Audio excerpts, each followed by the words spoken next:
आदित्यपुर औद्योगिक क्षेत्र में गठित उद्यमी संगठन industrial stability and reforms organisation ISRO के संगठन के बाद पहले कार्य समिति की बैठक और कमेटी का विस्तार आदित्यपुर में किया गया, जिसमें बतौर मुख्य अतिथि के रूप में जियाड़ा के क्षेत्रीय निदेशक प्रेम रंजन शामिल हुए। कार्यक्रम को संबोधित करते हुए अध्यक्ष रुपेश कतरियार ने कहा कि आदित्यपुर औद्योगिक क्षेत्र के छोटे उद्योगों की आवाज इसरो बन रही है।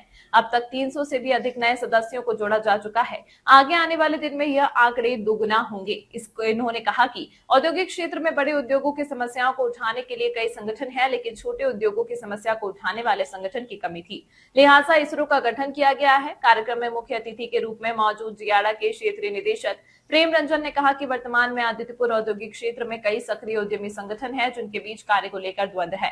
यह अच्छी बात है कि उद्यमियों के संगठन से औद्योगिक संरचना को गति मिल रही है।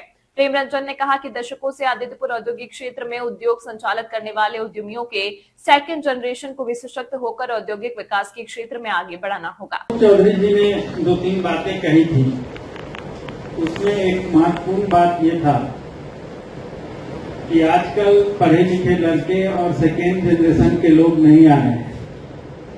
जनरली आना चाहिए, नए लोगों के आने से बहुत अच्छा रहता है। और एक ही घर में अगर 2 जनरेशन के लोग आते हैं तो जो उत्साह और अनुभव का समन्वय होता है वो सफलता को और नजदीक ला देता है। पर ये एक मुश्किल समस्या है।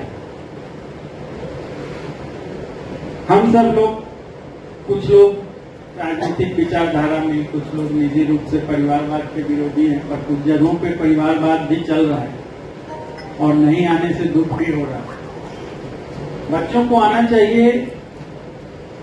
जैसे एक प्रशासनिक पदाधिकारी के रूप में अगर कोई है तो उसके बच्चे उसकी सेवा में नहीं आना चाहते। इंडस्ट्री में जहां जिनके परिवार को संघर्षों का सामना करना पड़ा और कुछ पॉजिटिव निगेटिव बात हुई, तो कई बार बच्चे पलायनवादी मनोवृत्ति अपना लेते हैं कि वो पिता के संघर्ष से बचने के लिए कोई नया रास्ता चला। बोले कि उसके परिवार में जो वरिष्ठ जन है उन्होंने कितनी मेहनत की है।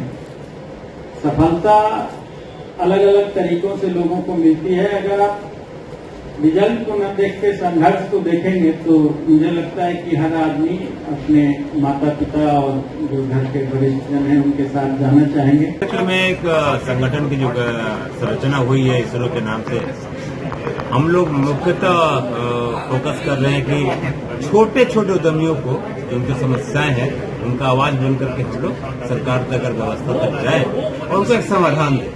तो यहाँ पर जैसे बड़ी बड़ी बातें करने के लिए और बड़ी बड़ी समस्याओं के लिए बड़े संगठन है राष्ट्रीय, छोटे लोगों का कौन सुने। तो इसरो का गठन पहले छोटे लोगों के लिए हुआ है और जियाड़ा के जो रीजनल डायरेक्टर हैं हमारे अजमुख का तिथि थे, तो मुझे लगता है कि सबसे पहला जो हमारा समस्या होता है वो संरचना से जुड़ा हुआ होता है। तो औद्योगिक क्षेत्र में जो समस्याएं हैं, विभिन्न तरह की समस्याएं, तो छोटे उद्यमी अपने स्तर पर उसे समाधान नहीं कर पाते। तो आज उन्होंने भी आश्वासन दिया हमारे प्रेम रंजन जी ने कि जल्द से जल्द उन समस्याओं का समाधान होगा जो काफी दिन से लंबित है। तो इसरो प्रयासरत भी था, आगे भी प्रयासरत रहेगा और एक नई सोच के साथ, एक नए विश्वास के साथ आने वाले समय में, अभी हमारे सदस्यों की संख्या करीब 300 है, इस साल के अंत तक 650 से 700 सदस्यों की संख्या के टारगेट के साथ ये कार्य समिति, पूर्ण कार्य समिति अब काम करना शुरू करेगी। रिजल्ट ओरिएंटेड, टारगेट ओरिएंटेड काम करेगी। एक छोटे उद्यमियों की आवाज बनेगी। इस बात को मैं आपको दावे के साथ कर सकता हूं। 2024 एक ऐतिहासिक वर्ष होगा एक नए संगठन के लिए।